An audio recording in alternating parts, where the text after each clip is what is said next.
मैं doctor D.R. Sahu, professor of mathematics, government Pataleshwar college Masturi, Bilaspur. मैं BSc part 3 के maths paper 3 discrete mathematics unit number 2 relation पर मैं lecture दे रहा हूँ। उस पर एक चैप्टर इक्विवेलेंस क्लास क्या होता है उसको मैं परिभाषित करने जा रहा हूँ। इक्विवेलेंस क्लास माना कि ए कोई एक नॉन एम्प्टी सेट है और आर कोई इक्विवेलेंस रिलेशन है और उसका हम एक आर्बिट्री एलिमेंट सेट ए कर लेते हैं, तो then the set of all those element x of a which satisfies the relation x related to a is called equivalence classes of A with respect to the equivalence relation R and is denoted by ये equivalence class A this type। अर्थात इसके पहले जब हम equivalence relation पढ़े हैं, equivalence relation मतलब जो रिलेशन रिफ्लेक्सिव हो, सिमेट्रिक हो और ट्रांजिटिव हो, तो वह रिलेशन इक्विवेलेंस रिलेशन कहलाता है। और हम एक नॉन एम्प्टी सेट लेते हैं जिस पर ये इक्विवेलेंस रिलेशन आर परिभाषित किया गया है। इस नॉन एम्प्टी सेट ए के हम एक आर्बिट्री एलिमेंट ए लेते हैं, तो जो इक्विवेलेंस होता है that is the set of all those X element of A which satisfies the relation X is related to ए। अर्थात जो एक्स है वह एलिमेंट ए से इक्विवेलेंस रिलेटेड हो, क्योंकि आर हमारा एक इक्विवेलेंस रिलेशन दिया गया है। तो हम इसे देन तो यह जो ए के उन सभी अवयवों का समुच्चय जो एलिमेंट ए से इक्विवेलेंस रिलेटेड है, हम उसे ए का इक्विवेलेंस क्लास कहते हैं। ये रिलेशन आर के सापेक्ष में हम इसको सिम्बॉलिकली यदि हम इसको डिनोट करना चाहें तो equivalence class A is equal to is the set x such that x belongs to A and x is related to A। अर्थात A के उन x अवयव का समुच्चय जो एलिमेंट A से इक्विवेलेंस रिलेटेड है या x is related to A। अब मैं इसको एग्जाम्पल के स्थान पर मैं इसको समझा रहा हूँ। एक एग्जाम्पल ले रहा हूँ कि माना कि I एक सेट ऑफ इंटीजर है और जो रिलेशन है वह इस प्रकार ऑर्डर पे एक रूप में डिफाइन किया गया है ए बी सच दैट ए और बी आई का एक दो एलिमेंट है और A minus B is divisible by 3। यदि ए और बी के डिफरेंस में 3 का भाग चला जाता है तो हम कहते हैं कि ए बी से रिलेटेड है। हमें सिद्ध करना है कि यह एक इक्विवेलेंस रिलेशन है और हमें इसका इक्विवेलेंस क्लास प्राप्त करना है। सॉल्यूशन के लिए यदि i एक सेट ऑफ इंटीजर दिया गया है -3 -2 -1 0 1 2 3 और एक दिया गया है a is related to b, जैसे ऊपर में डिफाइन किया गया है if a minus B is divisible by 3। अर्थात ए बी से रिलेटेड होगा यदि ए माइनस बी में 3 का भाग दे दें तो एक हमको इंटीजर मिलता है m, जहाँ m इंटीजर है। अर्थात यदि ए बी से रिलेटेड है यदि a माइनस बी बराबर 3m हो जाए या a is related to b a बराबर 3m प्लस b, तो हमारा इक्वेशन ये शो करता है कि यदि हम एलिमेंट a को इंटीजर a को 3 से डिवाइड करने पर हमको जो रिमाइंडर मिलता है वो b है। अर्थात यह a है वह रिमाइंडर b के इक्विवेलेंट होगा। कब होगा कि यदि ये b का मान 0 और 2 के बीच में हो। b का मान या तो b इज इक्वल टू हो सकता है, यहाँ से ये 1 होगा या ये 2 होगा या ये 0 होगा। क्योंकि 3 होगा तो हमें 3 का भाग देना है तो शेषफल 0 हो जाएगा। अब हमें ये सिद्ध करना है कि ये जो रिलेशन है सेट ऑफ इंटीजर में जो रिलेशन डिफाइन किया गया है ये एक इक्विवेलेंस रिलेशन होता है, क्योंकि हम जानते हैं यहाँ पर यदि मैं यहाँ पर लिखता हूँ रिफ्लेक्सिव के लिए, रिफ्लेक्सिव डिफाइन करना चाहता हूँ, तो a माइनस ए बराबर हो जाएगा 0, अर्थात यहाँ से 0 इंटू एम, दैट इज ये हो जाएगा a is related to a, अर्थात प्रत्येक एलिमेंट स्वयं से रिलेटेड है, इसलिए हमारा जो रिलेशन है वह रिफ्लेक्सिव हो जाएगा। दूसरा हो जाएगा यहाँ से सिमेट्रिक। सिमेट्रिक कब होगा? सिमेट्रिक के लिए यदि a is related to b, इसका मतलब हो जाएगा ये हो जाएगा ये a minus B is equal to, मैं लिखता हूँ 3m, that is equal to b minus a is equal to हो जाएगा माइनस a माइनस बी बराबर माइनस 3m बराबर हो जाएगा 3 माइनस m। ये माइनस m भी एक इंटीजर है, अर्थात क्या हो जाएगा, ये हो जाएगा, ये हमारा हो जाएगा b माइनस ए बराबर आ गया, ये हमारा हो जाएगा 3 माइनस m, अर्थात ये हो जाएगा b is related to a।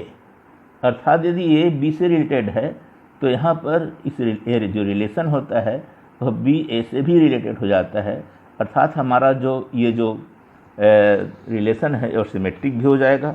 अब इसी को हम इसको यहाँ पर ट्रांजिटिव भी बना सकते हैं, ट्रांजिटिव रिलेशन। ट्रांजिटिव के लिए a is related to b and b is related to c, इसका मतलब हो जाएगा a माइनस बी बराबर 3m और b माइनस सी बराबर हो जाएगा 3n, जहाँ m और n दोनों एक इंटीजर है। अब यहाँ से a माइनस सी बराबर हो जाएगा a माइनस बी प्लस हो जाएगा b माइनस सी बराबर 3m plus 3n, that is equal 3 हो जाएगा m प्लस n। यहाँ पर ये m प्लस n भी एक इंटीजर है, अर्थात ये a माइनस सी में भी 3 का पूरा भाग चला जाता है। इसका मतलब हो जाएगा a is related to c, thus if a is related to b and b is related to c is implied a is related to c। इस तरह से हमारा जो रिलेशन है यह ट्रांजिटिव रिलेशन हो गया, अर्थात ये जो रिलेशन है a minus B is divisible by 3, this is a reflexive, symmetric and transitive, therefore the relation is a equivalence relation. Now we define the equivalence class. First we take equivalence class 0. equivalence class 0 मतलब हो जाएगा परिभाषा के आधार पर x such that x belongs to i and x is related to 0, अर्थात a के i के उन सभी अवयवों का समुच्चय जो 0 से रिलेटेड हो, अर्थात ये हो जाएगा x such that x minus 0 is equal to 3m, या m का मान 0 1 2 3 4 रखते जाएंगे तो हमारा मान हो जाएगा इक्विवेलेंस क्लास ये 0 बराबर हो जाएगा 0 plus minus 3 plus minus 6 and so on. Now equivalence class 1, equivalence class 1 मतलब x such that x belongs to i and x is related to 1, अर्थात सेट i का उन समस्त अवयवों का समुच्चय जो a से इक्विवेलेंस रिलेटेड है, अर्थात x such that x minus 1 is equal to 3m होना चाहिए, या x such that x is equal to 3m plus 1।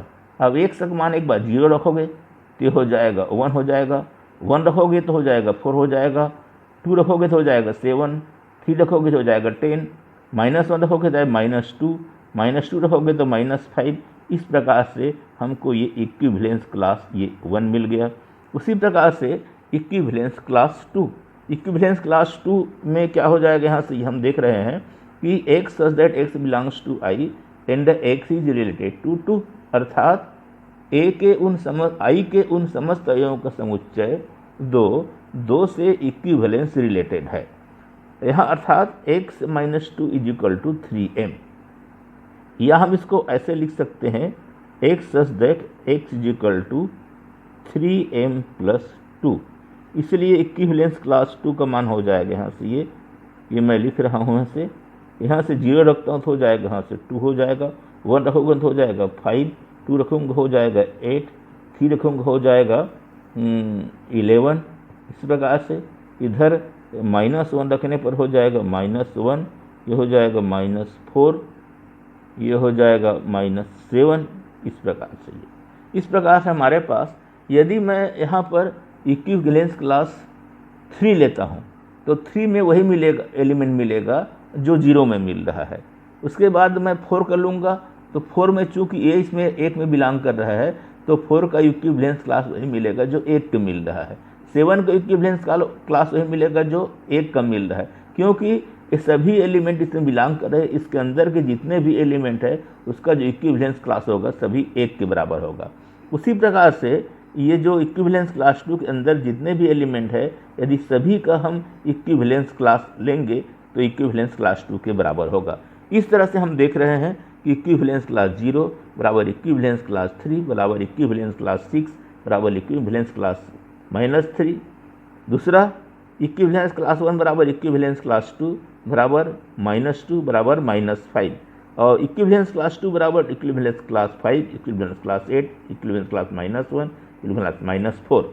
अर्थात हम क्या देख रहे हैं कि कोई भी दो इक्विवेलेंस क्लास ले रहे हैं, वो दोनों इक्विवेलेंस क्लास है या तो वो बराबर होता है या फिर दोनों में कोई भी एलिमेंट कॉमन नहीं होगा, म्यूचुअली डिसजॉइंट होगा।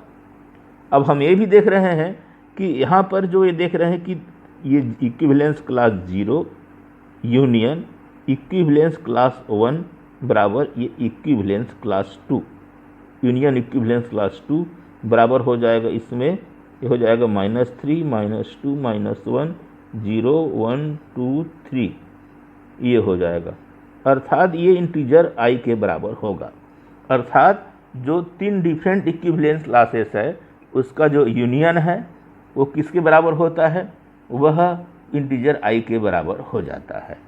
कोई भी, अर्थात हम इसमें रिजल्ट देख रहे हैं कि कोई भी दो इक्विवेलेंस क्लास होता है वह या तो बराबर होता है या उसमें कोई भी एलिमेंट कॉमन म्यूचुअली डिसजॉइंट होता है, एक प्रॉपर्टी। दूसरा प्रॉपर्टी हम ये देख रहे हैं कि जितने भी डिफरेंट इक्विवेलेंस क्लासेस है, भिन्न भिन्न इक्विवेलेंस क्लासेस है, वो उसका जो यूनियन होता है वह i के बराबर होता है। यदि एक और देखता हूँ, यदि मैं यहाँ पर 3 लेता हूँ, यदि यह इक्विवेलेंस क्लास 1 में बिलोंग करता है, इसका मतलब क्या हो जाएगा, 3 इज रिलेटेड टू 1, या हो जाएगा 3 1 बिलोंग्स टू हो जाएगा r। ये एक प्रॉपर्टी है। इस प्रकार से हमें, इसके आधार पर हम इक्विवेलेंस क्लास की हम यहाँ पर प्रॉपर्टी निकाल सकते हैं। इक्विवेलेंस क्लास की प्रॉपर्टी, अब माना कि R एक इक्विवेलेंस क्लास है और यह एक नॉन एम्प्टी सेट A पर परिभाषित किया गया है। हम यहाँ पर A और B कोई दो आर्बिट्ररी एलिमेंट लेते हैं सेट A का। हमें प्रूव करना है, ये 4 प्रॉपर्टी है।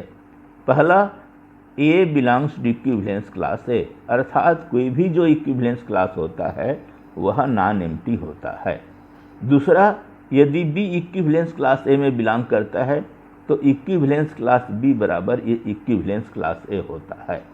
तीसरा, यदि इक्विवेलेंस क्लास B बराबर इक्विवेलेंस क्लास A तो A B belongs to R, implies and implied by. और चौथा प्रॉपर्टी है, कोई भी दो इक्विवेलेंस क्लास होते हैं या म्यूचुअली डिसजॉइंट होगा या वो आइडेंटिकल होगा, अर्थात दो इक्विवेलेंस क्लास में कोई एलिमेंट कॉमन नहीं होगा या फिर कोई एलिमेंट कॉमन होगा, दोनों बराबर हो जाएगा। यहाँ पर मैं 2 चीज़ बताना चाहूँगा कि ये प्रॉपर्टी नंबर 2 और 3, प्रॉपर्टी नंबर जो 2 दिया गया है वह प्रॉपर्टी नंबर 3 का एक पार्ट है और इसको इसमें दोनों साइड से सिद्ध करना है। तो सबसे पहले मैं यहाँ पर सिद्ध करने जा रहा हूँ। पहला प्रॉपर्टी, चूँकि R एक रिफ्लेक्सिव रिलेशन है तो यहाँ पर यदि A कोई एलिमेंट है सेट A का तो रिफ्लेक्सिव रिलेशन के कारण प्रत्येक एलिमेंट स्वयं से रिलेटेड हो जाता है। अर्थात यदि A मेरा इक्विवेलेंस क्लास है तो परिभाषा इक्विवेलेंस क्लास की X such that X belongs to A and X is related to A। अब यहाँ पर मैं देख रहा हूँ चूँकि X is related to A और यहाँ पर ये कह रहा है सिमेट्रिक रिफ्लेक्सिव प्रॉपर्टी से प्रत्येक एलिमेंट स्वयं से बिलोंग करता है, अर्थात X के स्थान पर यह A भी होगा अर्थात इसी के आधार पर हम ये कह सकते हैं as related to A, as related to A हो जाएगा। अर्थात कि ए रिलेटेड टू ए है, तो चूंकि एक्स के एक मान ए भी होगा, इसका मतलब ये हो जाएगा कि ए होता है यह इक्विवेलेंस क्लास ए में बिलोंग करेगा। That is equivalence class A is non, यहाँ से ही एम्प्टी ये सेट हो जाएगा। अब यहाँ पर दूसरा प्रॉपर्टी ये है कि इसको मैं दूसरा प्रॉपर्टी देखिएगा, ये equivalence class b belongs to ये इक्विवेलेंस क्लास ए दिया गया है। Is implied equivalence class B बराबर हमको इक्विवेलेंस क्लास ए सिद्ध करना है। ये क्या दिया गया यहाँ से, गिवन ए दिया गया है b belongs to equivalence class A, it means that b a belongs to r, that is equal to हो जाएगा b is related to a. अब हमको सिद्ध करना है equivalence, then we have prove that, then we have to prove, सिद्ध करना है equivalence class B is equal to equivalence class a, हमको सिद्ध करना है। इसका मतलब इसको सिद्ध करने के लिए हमको सिद्ध करना पड़ेगा equivalence class B is a subset of equivalence class A and equivalence class A is a subset of equivalence class B. यदि equivalence class B equivalence class ए का सबसेट हो जाता है और इक्विवेलेंस क्लास ए इक्विवेलेंस क्लास बी का subset हो जाता है, तो क्या हो जाएगा, दोनों बराबर हो जाएगा।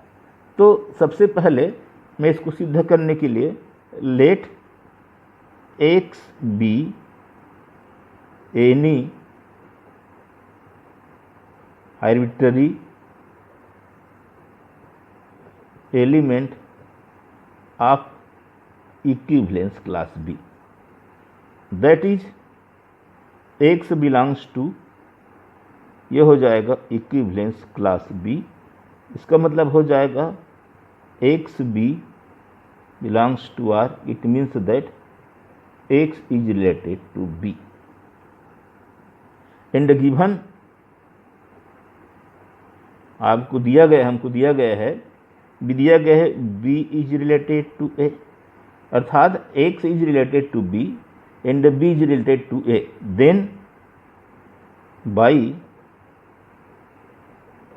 ट्रांजिटिविटी प्रॉपर्टी के माध्यम से यह हो जाएगा x belongs to b and x is related to a, x is related to b and b is related to a, x is related to b and b is related to a, then by transitivity property x is related to a, it means that x belongs to equivalence class A।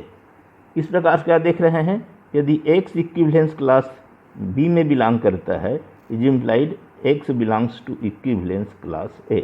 इसका मतलब ये हो जाएगा equivalence class B is a subset of equivalence class A। ये मैं इसको एक property एक पहला मान लेता हूँ, अर्थात एक्स बी इक्विवेलेंस क्लास का कोई भी एलिमेंट हम एक से लेते हैं वह इक्विवेलेंस क्लास में बिलोंग करता है, अर्थात equivalence class B equivalence class ए का सबसेट है। Again let x be an arbitrary element of equivalence class A, equivalence class ए का ये है। अब यहाँ पर हम इसको प्रूव करना है, given x belongs to equivalence class A, it means that x is related to A and given हमको दिया गया है, ये दिया गया है B is related to A.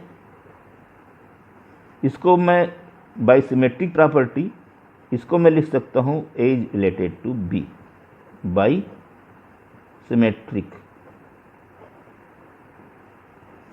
Property से इसको मैं लिख सकता हूँ, अर्थात ये हो जाएगा X is related to A and A is related to B, this is equal to by transitivity property से X is related to B हो जाएगा बाई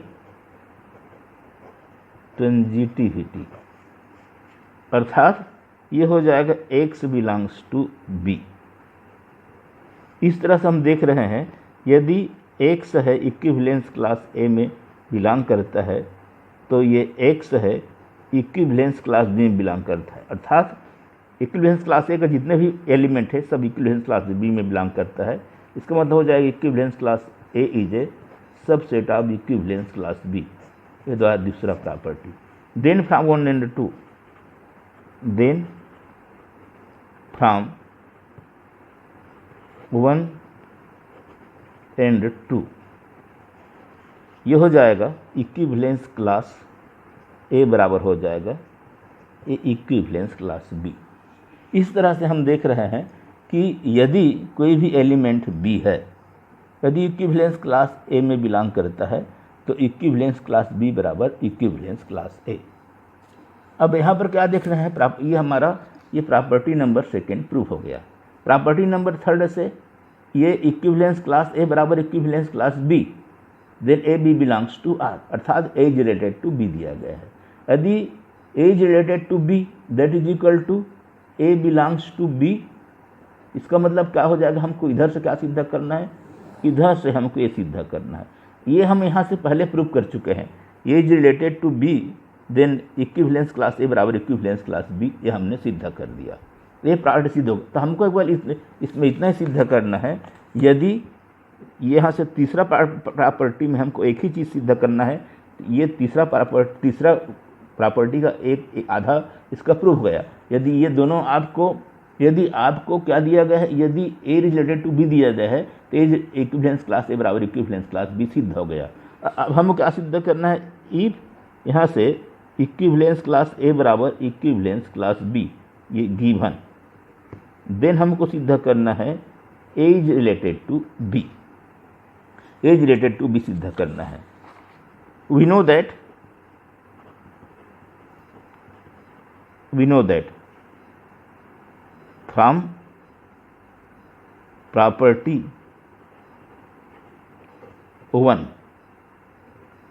1 से हम देख रहे हैं कि A belongs to equivalence class A, this, और आपको दिया गया है इक्विवेलेंस क्लास ए बराबर इक्विवेलेंस क्लास बी, तो हमारा क्या हो जाएगा, ए बिलोंग्स टू हो जाएगा यहाँ से इक्विवेलेंस क्लास बी हो जाएगा। इसका मतलब हो जाएगा ए इज रिलेटेड टू बी। ये हमारा तीसरा थ्योरम भी सिद्ध हो गया। ये हमारा ये पहला थ्योरम का दूसरा थ्योरम का जो हम सिद्ध किए हैं वो तीसरा साइड का एक थ्योरम प्रूव हो गया, और यहाँ से तीसरा थ्योरम को दूसरे साइड को प्रूव करने के लिए हम प्रॉपर्टी 1 का उपयोग करते हैं, हम तीसरे थ्योरम को प्रूव कर दिए हैं। अब हमको यहाँ पर ये चौथा प्रॉपर्टी हमको बताना है। यहाँ से चौथा प्रॉपर्टी ये दिया गया है, यहाँ से यदि यहाँ से equivalence class A intersection equivalence class B बराबर नल सेट और इक्विवेलेंस क्लास बी बराबर इक्विवेलेंस क्लास बी, ये हमको प्रूव करना है।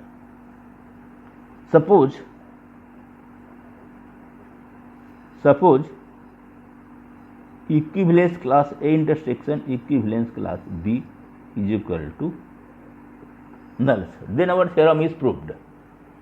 इफ हम कहते हैं कि A equivalence class A not intersection equivalence B बराबर 5, या यदि ये हो जाता है तो थ्योरम प्रूफ हो गया। यदि ये नहीं होता है, हम कहते हैं कि इक्विवेलेंस क्लास ये हमारा क्या है, हमको ये इतना होगा कि नहीं होगा हमें सिद्ध करना है। यदि ये नहीं है, लेट मैं मान के चलता हूँ equivalence class A intersection equivalence class B बराबर not equal to 5, then there exist at least यहाँ से one element x belongs to equivalence class A intersection equivalence class B. Equivalence class A बराबर इक्विवेलेंस क्लास बी। इसका मतलब ये हो जाएगा x belongs to equivalence class A and x belongs to equivalence class B intersection की परिभाषा से।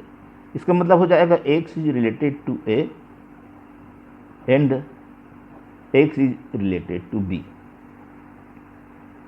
अब इसको मैं ऐसे लिख सकता हूँ, इसको मैं सिमेट्रिक प्रॉपर्टी यूज करते हुए a is related to x कर दिया and x is related to b by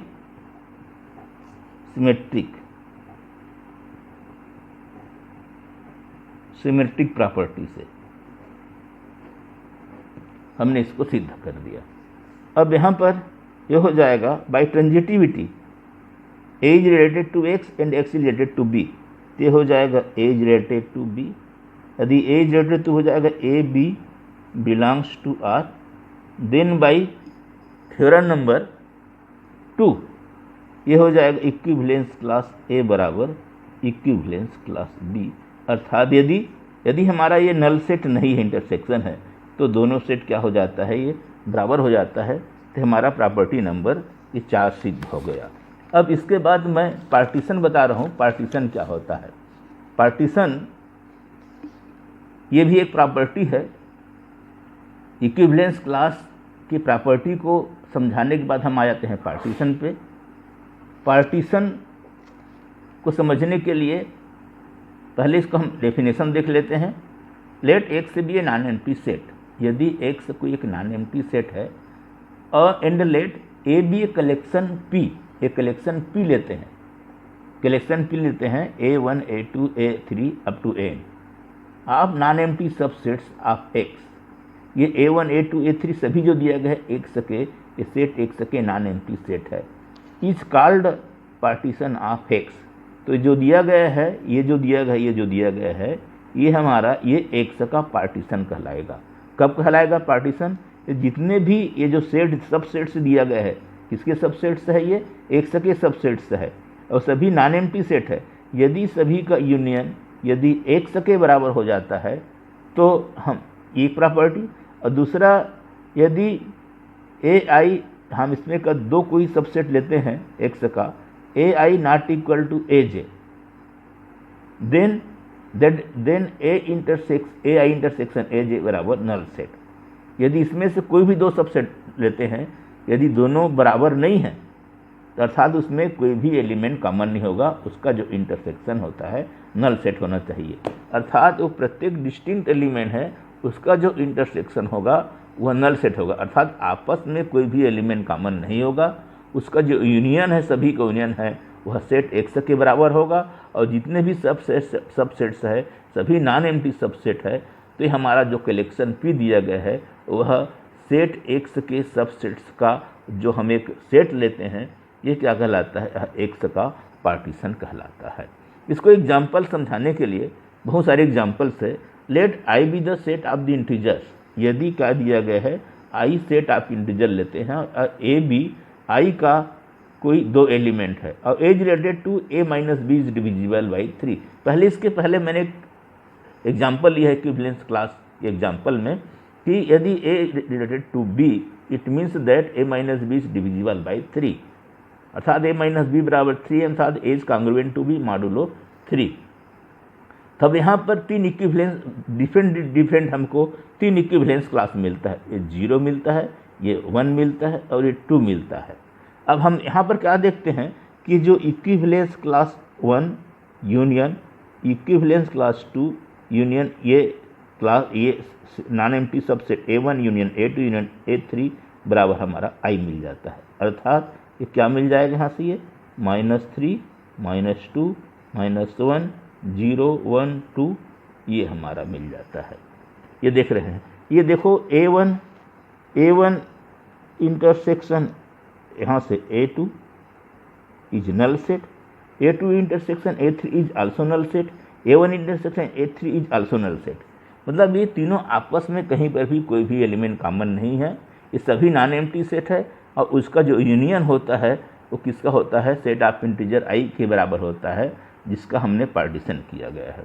तो ये क्या हो जाएगा, इस तरह से हमारा जो दिया गया है इसका जो एक कलेक्शन P लेते हैं, कौन सा आ जाएगा इसमें, ये आ जाएगा A1, हो जाएगा A2, यहाँ से ये A3, ये हमारा क्या हो जाएगा, ये हमारा हो जाएगा ये हमारा integer set of integer i का ये हमारा पार्टीशन कहलाता है। एक मैं दूसरा एग्जांपल लेता हूँ, यदि सेट x बराबर दिया गया है 1 2 3 4 5 अप टू 10 तक, 10 एलिमेंट है इसके। अब एक इंडेक्स सेट लेते हैं t मतलब a b c d index set है, अर्थात a b c d के करस्पॉन्डिंग में हम लोग क्या मिलेगा, एक इंडेक्स फैमिली मिलेगा, अर्थात a के संगत a इसमें ले लेते हैं 1 2 3 एक सबसेट हो गया, ए बी बराबर बी के करस्पॉन्डिंग में 4 6 8 और सी के करस्पॉन्डिंग में 5 7 9 और डी करस्पॉन्डिंग में 10, अर्थात हमको ये 4 सबसेट हो गया। हम क्या देख रहे हैं, ये चारों सबसेट दिया गया है, इसमें A union A B union A C union A D, इसका हम मान लेते हैं, तो इसका मान कितना हो जाएगा 1 2 3 अप टू ये 10 हो जाएगा, दैट इज इक्वल टू हमारा हो जाएगा x। और यहाँ से हम कोई भी देख रहे हैं A1 A be A C A D, इसमें आपस में कहीं भी कोई एलिमेंट का कॉमन नहीं है, कोई एलिमेंट इसमें भी, इसका भी नल सेट, इसका भी इंटरसेक्शनल नल सेट हो जाएगा, ए बी और ए सी का इंटरसेक्शन भी नल सेट हो जाएगा, ए सी ए डी का इंटरसेक्शन भी नल सेट हो जाएगा, अर्थात ये चारों सेट में आपस में कोई भी एलिमेंट कॉमन नहीं है और उसका जो यूनियन होता है एक्स के बराबर होता है। इसलिए हमारा जो सेट दिया गया है यहाँ से ये जो मैं एक लेता हूँ यहाँ पर P ले लेता हूँ, यहाँ पर तो हो जाएगा ए यहाँ से ये ए बी, यहाँ से ए सी और ए डी मैं जो ले रहा हूँ ये हमारा पार्टीशन कहलाएगा। किसका पार्टीशन कहलाएगा, हमारा एक्स का पार्टीशन। एक दूसरे एग्जाम्पल से मैं इसको समझा दिया। अब यहाँ पर एक आ जाता है क्वोशंट सेट।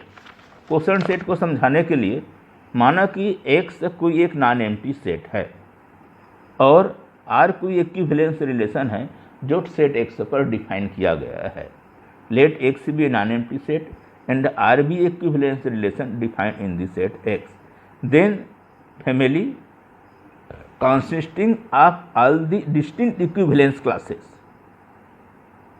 मतलब एक फैमिली लेते हैं जिसमें जितने भी हमारे डिस्टिंक्ट इक्विवेलेंस क्लासेस है उसमें आ जाता है, जहाँ पर एक्स को डिकम्पोज किया गया है इस आर के सापेक्ष में। यदि एक्स को इक्विवेलेंस रिलेशन आर के सापेक्ष में डिकम्पोज करने पर हमको एक फैमिली ऑफ इक्विवेलेंस क्लासेस मिलता है। तो ये जो फैमिली ऑफ जो इक्विवेलेंस क्लासेस है that is called quotient set of x with respect to the equivalence relation R and is denoted by x by R. अर्थात हम इसको समान तरीके से समझना चाहें, यदि एक्स हमारा कोई नॉन एम्प्टी सेट है और आर कोई एक इक्विवेलेंस रिलेशन है, तो हम यहाँ पर एक फैमिली लेते हैं, that is the family consisting of all the distinct equivalence classes, उन सभी डिस्टिंक्ट इक्विवेलेंस क्लासेस का फैमिली जिसमें एक्स को इक्विवेलेंस रिलेशन आर के सापेक्ष में डिकम्पोज किया गया है। तो वह जो फैमिली जो दिया गया है that is called quotient set of x with respect to the equivalence relation R and is denoted by x by R. ये हमारा इक्विवेलेंस क्लास हो गया। अब मान लीजिए इसी एग्जांपल को मैं फिर ले सकता हूँ।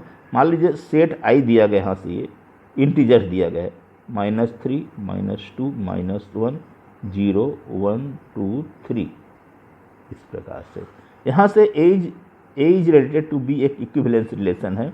कैसे दिया गया है, a माइनस बी इज यहाँ से डिविजिबल बाई 3। इसके पहले हमने निकाला था 3 इक्विवेलेंस क्लासेस निकाला था, इक्विवेलेंस क्लास 0, इक्विवेलेंस क्लास 1 और इक्विवेलेंस क्लास 2।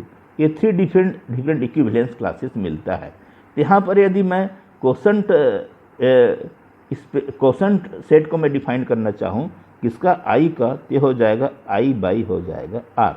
इसमें आ जाएगा क्योंकि जो भिन्न भिन्न क्वेश्चन सेट है, इक्विवेलेंस क्लास है, वो एक एक 0 हो जाएगा, एक हो जाएगा एक 1 हो जाएगा, एक हो जाएगा एक 2। ये जो दिया गया है ये हमारा क्या कहलाएगा, ये हमारा कहलाता है question set of I with respect to the equivalence relation R. इस तरह से इस वीडियो लेक्चर में मैंने इक्विवेलेंस क्लास की परिभाषा, उसके examples, properties of the equivalence classes, partition क्या होता है, और क्वेश्चन सेट को मैं एग्जाम्पल लेकर के समझा दिया। अब मेरा नेक्स्ट जो वीडियो लेक्चर होगा वो होगा partial order relation and total order relation, chain and anti chain. Thank you.